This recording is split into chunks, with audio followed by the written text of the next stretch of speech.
We are talking wide receivers and tight ends in this edition of We Talk Fantasy. By the way, you're probably listening to this on demand. The wonderful Beckett Davis has now been born. So congratulations. Let's address this out of the gates. Welcome to fatherhood, my friend. Very cool stuff there. Before we get into the wide receiver tight end talk, the overrated, the underrated, sleepers, number ones, let's talk about our friends over at Mohawk Honda. You're looking for that new vehicle. Let's say, for instance, your wife had a kid and now your life has changed and you need a car seat in your car. Maybe your car wasn't ready for that. Don't worry, the people over at Glenville, New York can help you make that purchase. Trade in your old vehicle for a new one and drive away with money in your pocket. It can happen maybe as soon as tonight. Whenever you're listening to this at Mohawk Honda, shout out to Greg Johnson, Lindsey Harridan, the entire Harridan family. Our guy, Andy Gelcher, Cam McKenna, Brian McKenna, you know the names. John in service, we're going to see him next month. I am, because I always have to. Mohawk Honda will help you find that vehicle. 2022 Pilot EXL sitting in my driveway. You can have that same type of thought of, wow, a new ride in my driveway? Yeah. Mohawk Honda can help you make it happen. Stop in, make an appointment, check them out on social media and more. Mohawk Honda, where they always go out of their way to please you. Chet, we will start with you. Wide receiver. When you look at the board, is this a slam dunk like our running back episode? It's a no doubt for who you believe is going to be the number one wide receiver heading into mock drafts and real drafts in the fantasy world in 2022.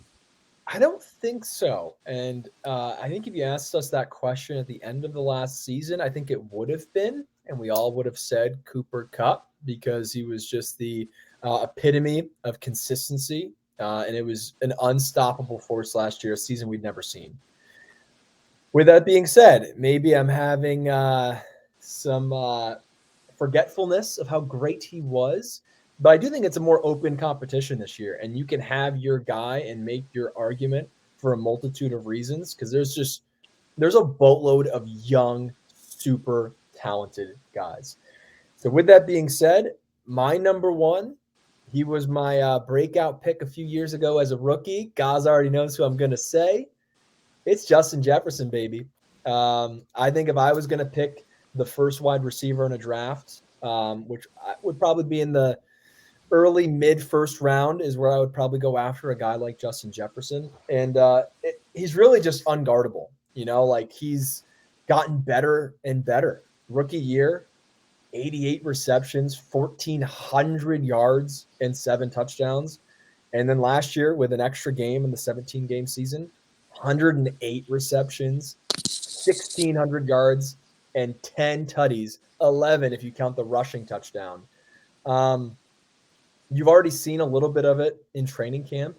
They're going to get creative with him. And I think he had that quote where he said, "Now I know how Cooper Kupp was getting so wide open. Yes. This is going to be fun." We've already seen Justin Jefferson have fun. And imagine if the targets go up. I think the sky is literally the limit for him. And I hope Kyle's right. Kirk Cousins continues to have maybe a ball-out breakout year in his 30s. I think Justin Jefferson's my number one, man. I don't have anything else to add, guys. He was my number one. And here's the thing. Like, I think there is a thing to set that could be said about it being debate. I really don't think it's a debate. I think Justin Jefferson is the number one wide receiver. From the fantasy side, I mean, there's a lot of questions that are coming out of camp from the Matt Stafford side. And I don't think Jamar Chase is there yet in terms of being the number one, but I think Justin Jefferson is going to be the number one. I think he has to be your number one wide receiver pick off the board. But at the same time, don't get me wrong. If you pick Cooper Kupp or Jamar Chase anywhere in those top three, I think you're going to be getting a very similar product. So that's kind of where I think that wide receiver portion is going to be at. Yeah, so the Chase thing, he's really good. It's wild. Like, I think we have to always say Chase and Jefferson were on the same college team with Joe Burrow. Like, I don't think that's ever going to be underrated. It's just so stupid that happened. But yeah, like, Chase is going to split touches, and I think Burrow's overall productivity was 3 games last year, even though he's a really good player. Here's the thing with Jefferson versus Cooper Kupp. Man, I love both your guys' points about how good it is for Jefferson. That quote you used, Chet. Look, it's the preseason pledge. Jeremy White over at WGR 550 used to talk about that, right? About, I will not get caught up in the preseason. I will not get caught up. And then you hear Jefferson's quote, and you're like, oh my God. He's also better than Cooper Kupp. Cooper Kupp had really one of the great, yeah, right. Like, he had one of the great seasons in the history of fantasy football for a wide receiver ever. So the only question mark I have for Justin Jefferson is not the productivity. It's not the talent, none of that. He's got a first-year head coach. We watched with Bill Belichick that once his branches started to extend, a lot of the assistants did not have the same type of success, not Belichick-like, but like even good. So Kevin O'Connell, is it McVay or is it O'Connell? Is it Kirk Cousins being a really good productive player or is it McVay? That's my only question mark. So I would go Cooper Kupp still. I'm going to give him the respect that is due because there's still the uncertainty of how good that offense can be. But if you want to take Justin Jefferson really high in your draft, there is going to be no pushback from me about how good of a player he can be this season.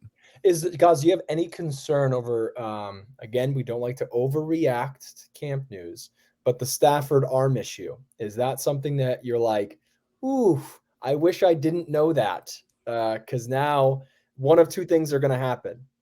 A, you overreact and you look like a fool, and everyone has a great season under Sean McVay, one of the best offensive minds in football. Or B, you ignore it and you see ducks all year come out of Stafford's arm. Irritating issue with a 13-year pro. Yeah, I'm a little concerned. Who I'm a little spent concerned about that. 12 of them getting pounded in Detroit. Like, I don't think any of us were surprised. Like, you hear the news and you're like, surprised it took that long for him to have a lingering arm issue. So again, I don't like to overreact to those kind of things. Let it play out. This is another reason why you wait to draft. Let's get a little more clarity, see how it progresses. Obviously, beat reporters are all over this storyline. They're going to report on it. But you don't want, especially when you're going to be spending first round capital, because whether it's Jefferson or Kupp, those guys are going, or Chase, they're going in the first round. You want your first rounder to be so solid. There's no questions. It could go wrong with an injury in week 3, but you can't predict that. You don't want to go in with ooh, what if this is wrong with my guy or my guy's quarterback? So it's something that's in the back of my mind with Cooper Kupp, and I hope it works out because when they are healthy, I mean, that's one of the most fun offenses to watch. All right, let's talk about the most overrated wide receiver going into this season. The overrated, we call him a bust, whatever term you want to use. When you're looking at your preseason projections, what wide receiver is jumping out to you? You're like, nah, that's too high, too rich for my blood. Ray, I'm going to start with you. Who is overrated for you when it comes to the wide receivers? So now I think there's one choice for me that loves this guy. I do not love him, Debo. So I think Debo Samuel is my overrated guy this year, and I have a couple reasons for it. He had a phenomenal year. He is a freak athlete. I think he is way more athletic actually than Tyreek in terms of what he can do. He may not be. He's pretty close probably in terms of speed, but the dude just has some shiftiness. He has some strength, but when I look at what Debo has done in the past, the thing that's going to stick out to me with the new contract is the running game. San Francisco doesn't put a clause in there, even though Debo wanted it, that it says, hey, we're going to pay you more if you run the ball. San Francisco now is going to limit some of those run plays, if you ask me.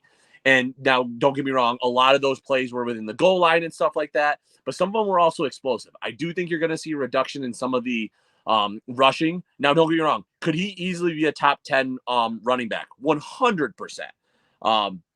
But when you're looking at his average ADP is number 18, I don't think I'm willing to take him in the second round of a 12-team format right now. I'm not in love by any means with Trey Lance. Do not trust Trey Lance right now. I want to see what the product I'm getting there. This is going to shock people. If he's there in the third round, you take him. I don't know if I'm taking him anywhere earlier than the fourth. I do think he's a little bit of a risky play. But don't get me wrong. I think the production could be there. It's just one of those hot takes that I'm thinking that he's getting a little bit too much love for what he did last year. It's going to be a whole new offense with Trey Lance, who can run the ball, who can do things with his legs that Jimmy Garoppolo cannot do. And then when you cut some of the running game out, he does lose a little bit of his appeal. But that's kind of where I'm saying on Debo. I think he's a little bit overrated right now. What rankings are you looking at right now? I had to switch microphones right now, so I'm literally on Fantasy Pros just looking at his ADP right now. Gotcha. So all my stuff's on my phone. I've seen him a lot higher. I've seen Really? him as like pretty much a lock for late first round. Gotcha. I have him. He is on these guys. He's wide receiver 6. Okay. So But ADP 18. Yeah, so if you go, and this is where you're going to find those differences from Yep. site to site. Whoever, everyone has their own opinions when it comes to that kind of stuff. ESPN, with their cheat sheet draft kit, have him as wide receiver 5, 11th overall in PPR. Yeah. So yeah, he's kind of that. If it's a 12-team league, around the turn is where he's kind of going. And I think that might have been a slide. I think he was a little bit higher, maybe in the opening of preseason. But yeah, I think the Trey Lance, we kind of got to see it, right? Again, it goes right back to the previous point. First round capital with a question mark at quarterback, it makes you hesitate a little bit. My overrated, Kyle actually mentioned his name. Tyreek. It's the same with me. Yeah, baby. I don't think, and I'm probably going to do the same experiment that I did last year where I'm going to do a bunch of leagues, different formats. I just find it fascinating to play different styles. I was texting you guys earlier in the week. I think salary cap is so fun. It really just kind of changes your whole thought process of how you want to build your team. I'm not touching Tyreek.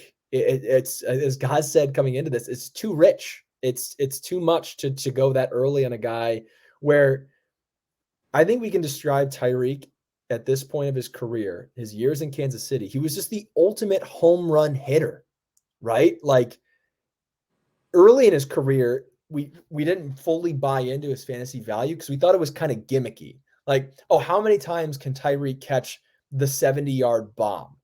And he was returning touchdowns. And it was kind of like, is he really a receiver? Is he going to get enough?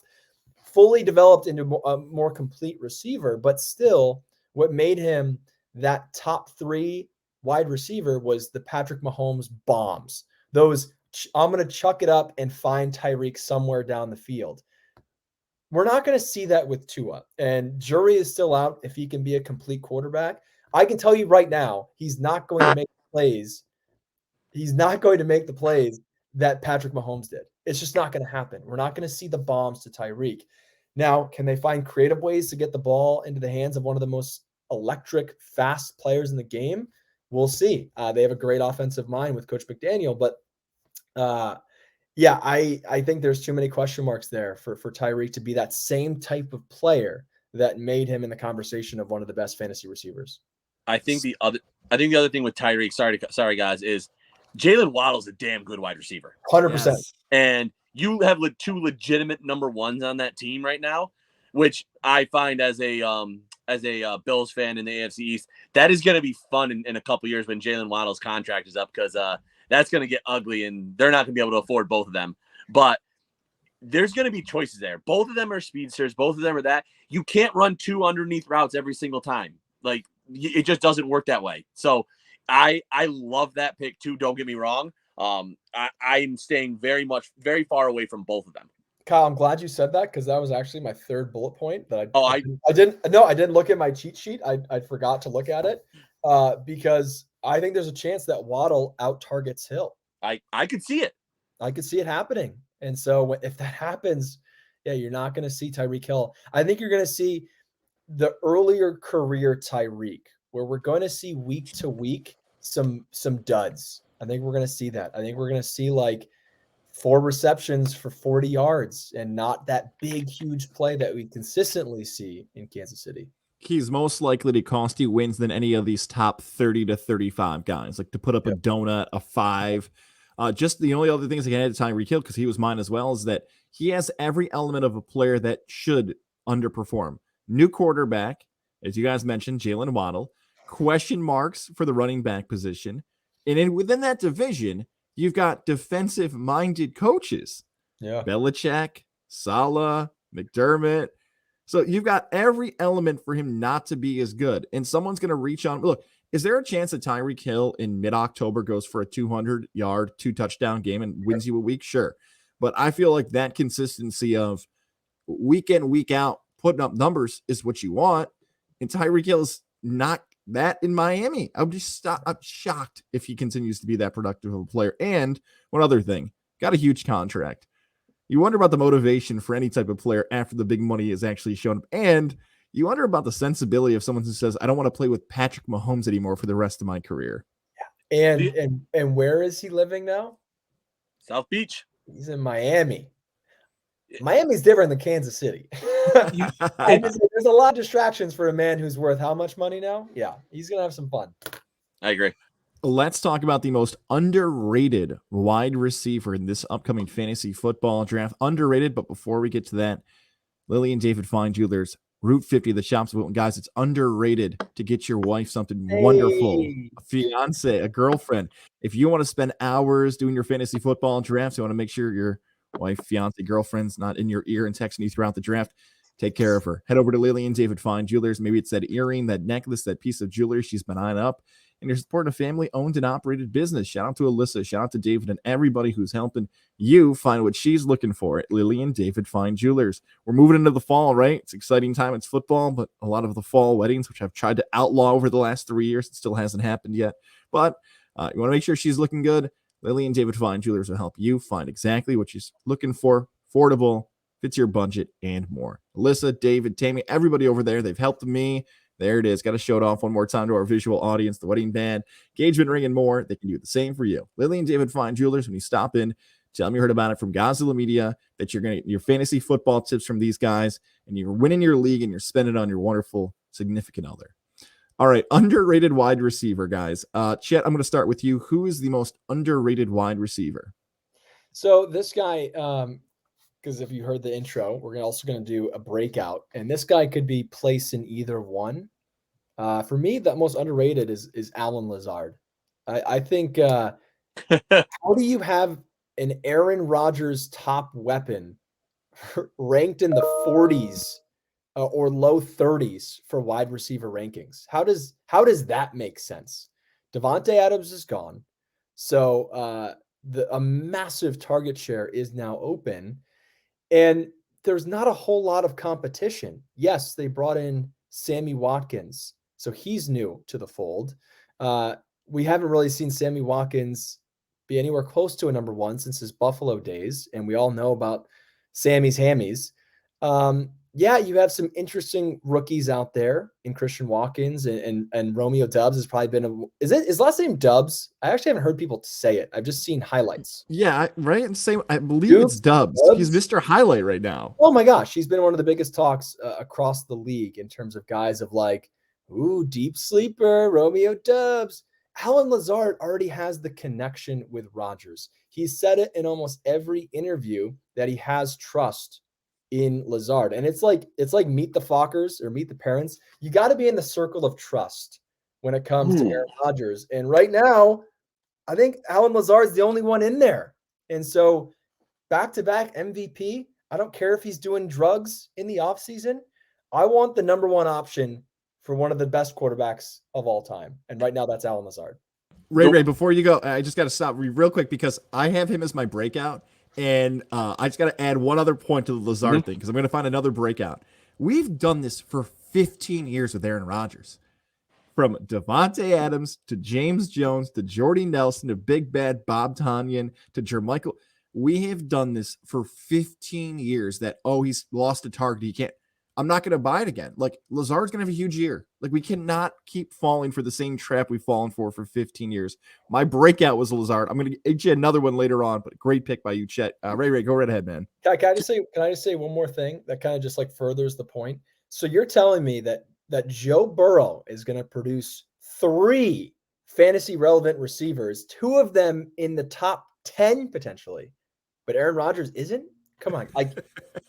One of them is going to hit, and they're going to hit huge. And I think Gaz and I both agree Alan Lazard's that guy. And I know Kyle is as well because that's one of Kyle's keepers in our local league. So, yeah, Alan Lazard is poised for a huge year. For a 15th rounder, how do you not keep him? But yeah, it's funny because I don't credit myself a lot on doing research. Like I like look at like a lot of the outside looking in like a general fan perspective. Dude, you just stole the words right out of my mouth with the Joe Burrow comment versus the Aaron Rodgers. How? And Aaron Rodgers is still projected to be a top 5 quarterback. Where's doesn't make? Who's he going to? Yes. Like, Aaron Jones is going to get some targets and reception. But like, it's so funny because you expect Aaron Rodgers to be a top 5 quarterback with no top 30 wide receivers. You think he's going to run the ball? No. Like what are we doing? There is a give and a take here, guys. Like, come on. Yeah. But I'm with guys. He was actually my breakout player. So I will have to find another one. So I think we're all in agreement on him. I actually have a guy that I think it might blow some people away because it's definitely a risky pick. But when he's going in the 6th round, it's going to be interesting. He was an NFL leading wide receiver 3 years ago.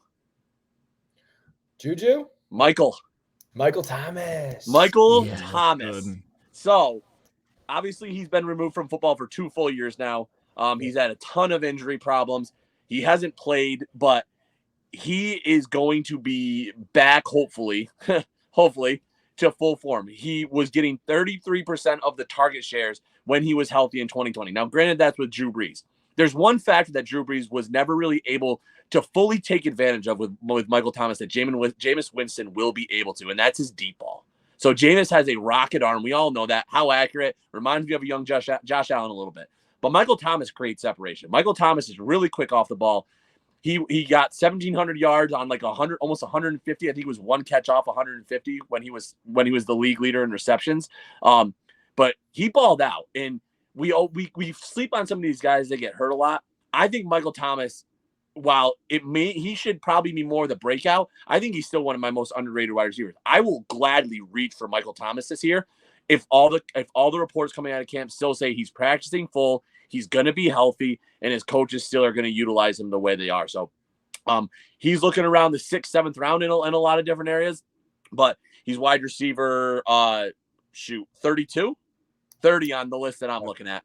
But I'm high on Michael Thomas. I loved Michael Thomas his first couple of years in the league. Obviously, I actually drafted him high the year he got hurt. It was really unfortunate because he was my number 1 wide receiver obviously, at that point. But how do you not give some credit back to a guy that was such an elite talent? Now, obviously, injuries do come into play, but I think fully removing yourself for 2 years and being able to get healthy is going to make a difference. Unlike somebody that I look at like CMC, who gets hurt, try to push us through the injury, gets hurt again. So I think that's going to play a small factor in it. But give me some Michael Thomas. I think he's going to have a very good year this year and could finish in the top 10 in receiving. I'm going to do an honorable mention if that is allowed. And I'm also going to buy you guys some time since I stole the Lazard pick for the breakout candidate. What Kyle just said, I think a guy who could finish number 1 who's outside the top 10. Whoa. Number 1 outside the can I get I'm going to guess Keenan Allen. No, I like that guess though. And I think again, based on your list, I think he's right there as well. And so is this guy. Pittman? Mike Evans. Yep. Ooh. Are we sleeping on Evans, man? Like, I know we like the young bucks and they're flashy and they dance and they do the whatever the heck this is called. What's the new one now with Antonio Brown? Looks like Mike. I don't even know how to do those. Thriller? What is that? Right. Dude, Tom Brady's still playing quarterback. There's no Godwin for the beginning of the season, at least. There's no more Antonio Brown. Like, Mike Evans is one of the more consistent fantasy players of the last 5, 6, 7 years. I think that's a guy that I look at him and I talk about like the salary caps. The value right now that Mike Evans is going at, whether you're doing a salary league or just a regular snake draft, he's going to be a steal for some people. If you can get him in the 3rd round, whoo, Mike Evans, it might be, we're all going to remember how many touchdowns that guy can score week to week. Well, that adds time to where I'm going here with my underrated was Chris Godwin, because Chris Godwin practiced today and Godwin's going to go low. All these guys, by the way, Lazard, Michael Thomas, Chris Godwin, especially September. Like, this is why I love the underrated, because we're all, like 5 weeks and we're like, how did people not draft these guys higher? Yeah. They've all been good. Back to the Evans thing, though, because look, a lot of the same reasons. Godwin's been consistent, coming off an injury. In our league, our dynasty league that I'm a part of this year, the thing with Mike Evans is it's a triple keeper league. So you can keep up to 3 guys. So you got to do the quick math. Okay, it's a 12-team league with 3 keepers. So you could argue the top 36 players are off the board. So you're starting with pick 37. Mike Evans is a top 36 player. So no matter what round he's in, you have to have him on your team. So that's kind of convincing me why it's more than likely Mike Evans is going to be kept by me in that league because he's a top 36 player. You have to do it. Easily. So wait, you're underrated. Have you done yours yet, guys? Yeah, Chris Godwin. Chris Godwin. Yeah. Coming off the injury. All right, so move on to Breakout. Breakout star here. And one more thing before we get to Breakout. Johnstone Supply in Troy. Awesome getting the compliment, by the way, of, hey, guys, I heard about you. We've been using this. Oh, man, it was a great compliment. Shout out to Sean, man, for taking care of us at Johnstone Supply in Troy and everybody over there. 518-272-5922. We'll go slower for the numbers. You're going to write it down when you're having issues and you're at home and saying, I got to watch football, and you have some issues with the furnace. 518-272-5922. You want to stay cool all summer long? That's the place for you. Check them out on Facebook, Johnstone Supply NY, where they can help you find exactly what you're looking for. And as we get closer to the fall, you have to do those summer projects you put off all summer long. To get those competitive tools and anything you need to help out around your house and to save money when you're doing it, head over to 6th Avenue in Troy and say what's up to our guy, George, man. He's been having success for decades across the Capital Region, helping people take care of their home and stay safe. He'll help you as well. The whole crew at Johnstone Supply and Troy, we're so happy to have them as a part of our team. We can't wait for you to be a part of their team as well. 6th Avenue in Troy, find what you need or give them a call today at 518-272-5922. Air conditioning units, furnaces, boilers, whatever you need for your home to stay safe. 518-272-5922 or Johnstone Supply NY on Facebook. All right, I got my breakout. We both like Alan Lazard. Ray, we will start with you. Your breakout wide receiver in 2020.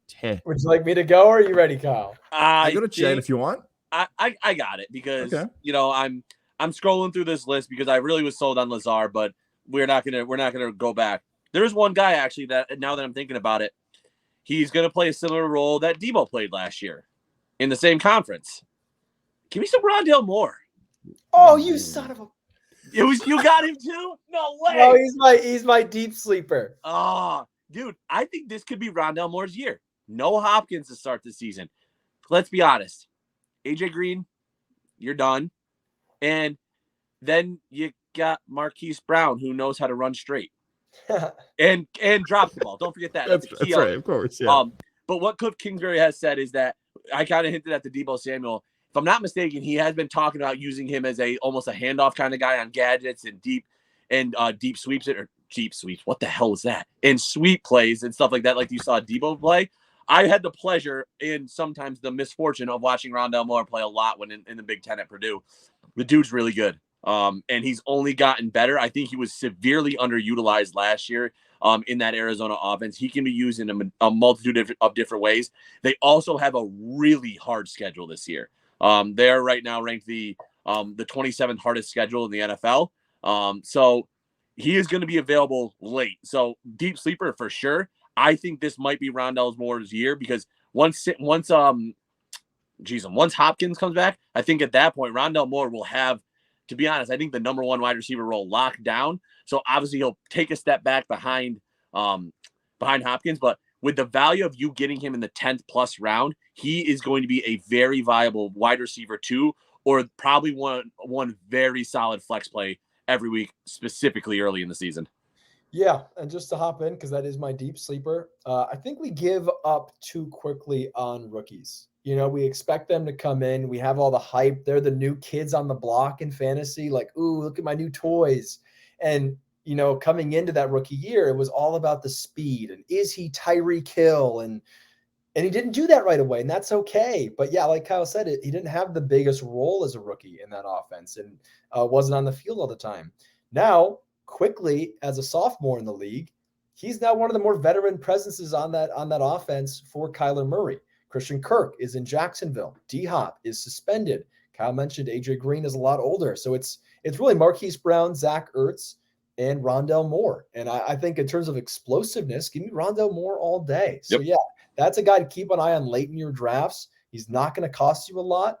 And to piggyback off Kyle's comment of, D-Hop's going to come back and assume the number one, that's great trade equity. Give me a full great month of Rondale Moore. Let me sell really high because, yes, there is going to be some regression most likely when D-Hop comes back. But that's an early season candidate of a breakout player who you can cash in on. Or think about it this way. You're going to be able to get both of them super late in the rounds. Set yourself up with Rondale Moore and D-Hop. put him on your IR spot and then go grab somebody late and let it ride, because then you have the interchangeability. And who knows? What if Kyler Murray can really put it together? And now you have that 1-2 punch on the outside of Rondell, who might get a lot of run action plays. And then you have the jump ball ability with D-Hop.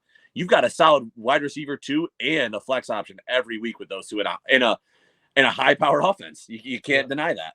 Yep. So you guys got the same one. Like a fart. It wasn't. That's It was awesome. an alert. It was a computer fart. Chet, do you want to stick with Rondell Moore as well? Or do you got another one to add? Yeah, so that's my deep sleeper, which that's kind of the long shot to be a really impactful player. My breakout that I am really excited to see how he performs this year is Rashad Bateman. Rashad missed a few games to start his rookie season, but piggybacking off of no more Marquise Hollywood Brown, challenge for you guys. No cheating. I'm seeing your eyes right now, so I'll tell if you're Googling something. Name another wide receiver on the Baltimore Ravens. Those are crickets that people are hearing in the background right now. I know one, but I think I know one, but I don't. Hollywood Brown still there? Wide receiver. Mark Andrews does not count. No, I know. One guy. Instead of giving you guys a stroke, Devin Duvernay. Duvernay's the one. Damn it. And James Prochet. He's like listed as a starter, boys. I don't even know who that is. So yeah, it's going to be Rashad Bateman and Mark Andrews. That's going to be the number one option for Lamar. But after that, we saw hints of it. 46 receptions, 515 yards, only one touchdown as a rookie. We always talk about regression and progression. That's a guy that's going to get a lot more opportunity. He's flying under the radar because he didn't have that explosive Justin Jefferson rookie season. I think Rashad Bateman, again, a year 2 guy, he can make a lot of noise in an offense where Lamar's trying to prove that he's still the MVP caliber player he is. Yeah, I like the Ravens as a team this year, and that's that hard Bateman versus Andrews and what Lamar can do. He isn't really good setup right now to have a breakout season, best season of his career. So this guy, I feel like it was a stock. I should have bought him back in June, because now as we get closer to late August, everyone's buying stock in him, and then he almost flirted with overrated for me, unfortunately. But I know this is a swear word for Kyle Ray over here. Cortland Sutton for the Denver Broncos. I know the stock is not where it used to be, and the word, the C word, I won't use again on you. But thank you. Here's the thing with Cortland Sutton. I love this stat. I don't think he's ever had a good quarterback, like ever. He's like a couple years into the NFL. He played at SMU in college post Garrett Gilbert. His high school quarterback. How do you go 10 years from high school to college to the NFL and never have a good quarterback? So now he's got a good quarterback. What can he actually do? Now, physically, Jerry Jeudy is better than Cortland Sutton. He's proven that. He's faster, he's stronger, he's a better route runner. Jerry Jeudy is a better wide receiver than Cortland Sutton. But I'm amazed that this guy has been so productive with nothing and now gets this. Now, the problem with Cortland Sutton is I'm seeing him going as high as a top 10 wide receiver. Now, look, a breakout's the best season of your career, and it can happen. The stats can be good, and I'm just nervous it's getting too high for Sutton. I think he's going to have a great year. I would still take him over Jeudy, but just buyer beware with Cortland Sutton. Good year, but maybe stay out of the 5th round. If it's the 5th round, that might be too high. I go back and forth between Jeudy and Sutton. I think that's a great argument, and I think it's really split down the middle. I tend to lean towards Jeudy. The thing that helps Cortland Sutton's case is the injury to Tim Patrick. I think they're very similar players, the big bodies, the deep ball kind of guys, and you're going to see a lot more of Jeudy over the middle, probably have more targets. But yeah, I think everyone's just that equation of adding Russell Wilson. It's just it's too good to pass up at this point. I actually have this is probably my wide receiver hot take of the year. KJ Hamler will become the number 1 wide receiver in Denver. Whoa, he was so good in college too. He was nasty in college, but Russell loves to throw that sideline fade. Loves it. He did it all the time with DK. KJ Hamler is going to be that guy for them for that exact pass. And one injury to Sutton, he moves up the depth chart. And I think that KJ Hamler is a little better than Jeudy just because of his quickness and with what Russell I'm really sorry for my farts. It's so funny. I think KJ is going to fit into what Russell likes to throw, a little more underneath, but then just surprise everybody with one of those deep balls on a double move. KJ Hamler, what I'm going to do with that, though, like the goal line fade end zone target is a perfect segue into sleepers or deep sleepers because he is really good. And that's a great pick. Like, why wouldn't you go for the third wide receiver in Denver late in the draft, hoping for what you just said? I'm going to lead off with this because it goes right into mine. George Pickens in Pittsburgh. 6'3" out of Georgia. Camp has been explosion. For whatever reason, I have an I hate Deontay Johnson tattoo somewhere in my body. I wouldn't give the guy credit all season last year. He finished like a top 10 wide receiver. Right. He had a great year. Yeah, he had a great year. Up and now here I go picking George Pickens. Pittsburgh, we've talked about a bunch of different podcasts on this version of We Talk Fantasy. Like, they always hit in draft time. They don't waste their time with picks. This guy's going to be a part of the offense and young receiver with young quarterback. George Pickens, love that pick. I think he's going to have a great year in Pittsburgh. He's one of my deep sleepers because he's not getting the hype that the other rookie wide receivers are. Yeah, if he was in a better situation, we could be talking about, serious ceiling on a guy like Pickens. I think my advice would be for Pickens is patience. Just have patience. If you draft him, and hopefully you don't have to reach, because he is a guy similar to Romeo Doubs, who's just getting a ton of camp buzz, and we're seeing it in practice and we're seeing it in preseason games. Just don't freak out. The same thing happened to Justin Jefferson. He had a slow start to his rookie year. I don't think he even started week 1. And it was, by the second month that we saw the consistency. So if you get a guy like that, trust your instinct of why you drafted him and just wait a little bit, because second half of the year, the important playoff push and playoff time, Pickens could have leapfrogged a guy like Chase Claypool and be on a similar target share to Deontay Johnson. Yeah, I agree. I love that pick too. My deep sleeper though this year is going to be fanboy Isaiah McKenzie. Because you played Call of Duty with him? Yes, twice. No, Isaiah's set up to have a really good year, and I think the reason why I'm really high now on Isaiah, I was worried about his production when the Bills signed Jamison Crowder, because I thought Jamison would really start to compete there. Jamison Crowder has proven that he has been below McKenzie by quite the margin. Josh has spoken nothing but good about Isaiah McKenzie, especially over the last 6 months with what they did in the offseason. Isaiah signed that 1-year, $4 million deal. He's gonna prove that he can be an impact player. I don't expect him to be in Buffalo this year. That's why I really expect him to ball out. He's gonna have some of those gadget plays. They're gonna use him for that. He's gonna have he's gonna be the slot receiver guy that Cole Beasley was. And Cole Beasley had those moments of flashiness where he had great games. He had 7 receptions for 100 yards, maybe not a touchdown, but then he'd have 6 receptions for 20 yards and a touchdown.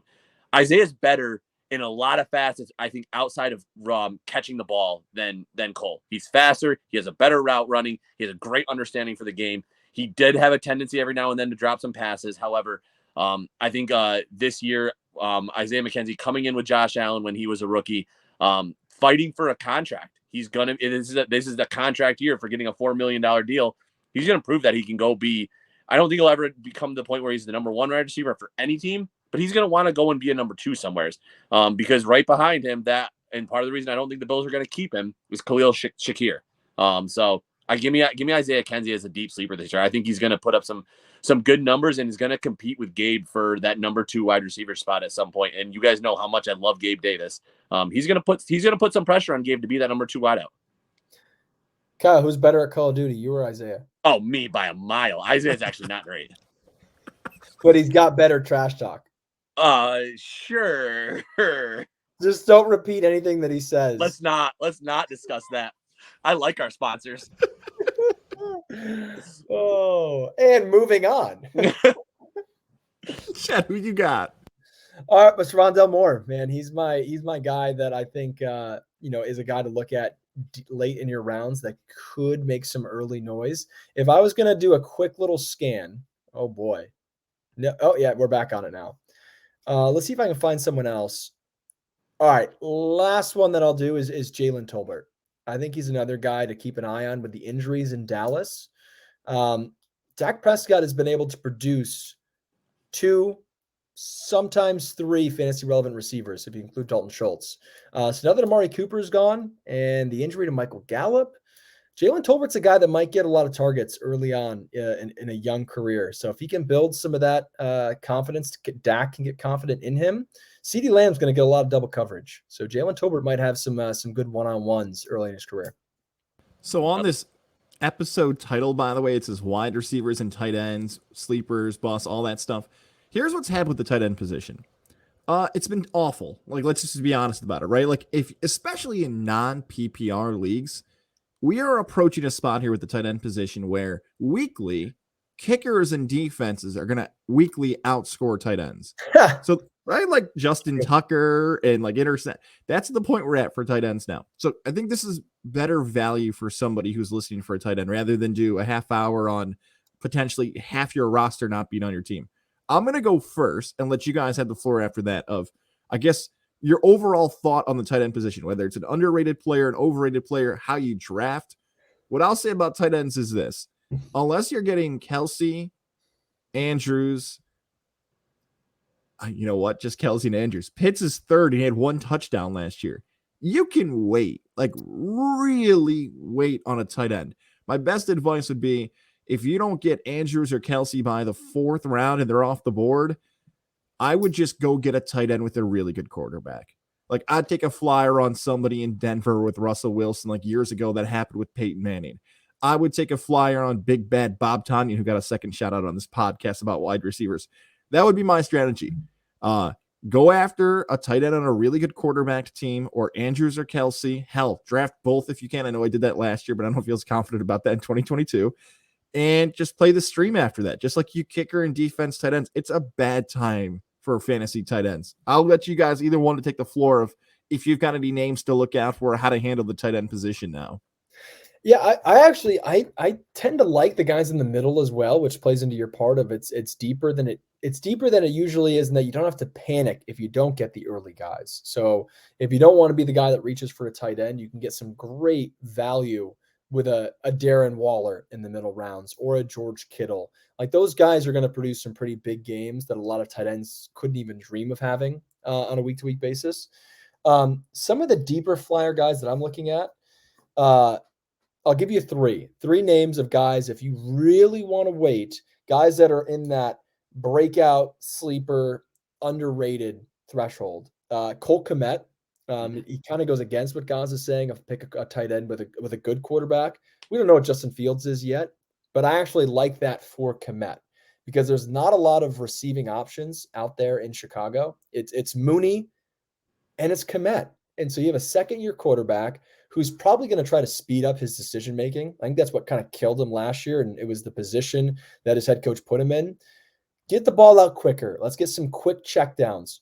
Who are the checkdown guys? Those are tight ends. I think Cole Kmet's going to get a lot of targets. He's a big body. He's not going to be that speed tight end who's going to turn a 5-yard hook into a 60-yard touchdown, but he's going to get the target share, which is what you really want to look for if you want some value at tight end. Gaz already kind of hinted at it. I'm not even going to try to pronounce his last name. Albert O has the potential to be a scary tight end. Good job, Chet. Very good. You at least dove into it, right? Yeah. A lot of letters.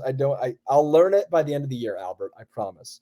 But anytime a guy runs under a 4.5 at tight end and he's a big body and he can hopefully catch, unlike that former New York Giant who's now in Jacksonville, I think Albert O is in line to have a really big year with Russell Wilson. It might not be consistent early. He might have a similar type of production to what we saw out of Dawson Knox, a guy who is not going to have a ton of catches, but could have some big touchdown hauls and maybe be a red zone threat for Russell. And the last one for me that I think is an intriguing guy, I wish he hadn't had the recent, I think, thumb surgery in this preseason, is Irv Smith. Irv Smith out of Minnesota. Conklin's now gone. So now he steps into that number 1 tight end for Kirk Cousins. He's coming off the knee injury last year. So again, red flags with some of the injuries, but in terms of skill level and talent, he's listed as a tight end, but he's closer to a wide receiver. I mean, he's got that fast frame for a tight end. So I think Irv Smith's the guy to, if you want to, again, wait super late on tight ends, maybe take a flyer on Irv Smith. Yeah, you crushed the Albert one for me, because whenever you're going to trade your first round pick from just 3 years ago now away for a new tight end, you're going to have some high hopes there. So love that one. And I also loved your first one. Yeah, Cole. The other tight end that I think that is worth taking a peek at is Robert Tonyan. He's been consistent in Green Bay for a while. He got a ton of, what's that? Big Bob. He got a lot of red zone targets with Aaron, and with a very what did Aaron say? The wide receiver core needs to grow up or something like that. There's a lot of learning that they're going to do. Lazard and Tonyan may be the two guys that he goes to right now. So I definitely like Tonyan this year. And Higbee, when healthy, is a scary good tight end. I know we talked a lot about our concerns with the Rams, and it is a crowded wide receiver room out there. But with Kupp, Van Jefferson, and Higbee, he is an athlete. He is like, I think, a better version of OJ Howard, or what we all thought OJ Howard would be. A freak looking athlete, has an unreal body type for a tight end who can catch the ball and run and get the run after catch. So Tonyan and Everett are both my guys, and you're going to be able to grab those guys in the 10th round. Just like you're going to be able to grab guys like Dawson Knox, TJ Hawkinson. I think there's one other tight end that I this year would put up there with Andrews and Kelsey, and I didn't like him last year, and boy, howdy was I wrong. Dallas Goedert. Hurts loves that dude, and you watched the preseason game. Hurts threw a lot to Goddard, and he looked for Goddard, and Goddard was going out out in the passing game versus staying in the blocking. He is also the guy in the red zone. So look for Dallas Goedert to potentially challenge Travis Kelce this year as the tight end one this year. Love it, guys. Some awesome takes there. Remember, stay active, especially for wide receivers and tight ends. If you're playing fantasy football, there's always a breakout player we haven't even mentioned yet who you could pick up in week 1 or week 2. It could help maybe lead you to a championship in the playoffs. All right, wide receiver, tight ends. If you're watching on our visual side, you got one more to go here, our mock draft. If you're on our audio side, just hit next. More fantasy football talk on the way here in We Talk Fantasy.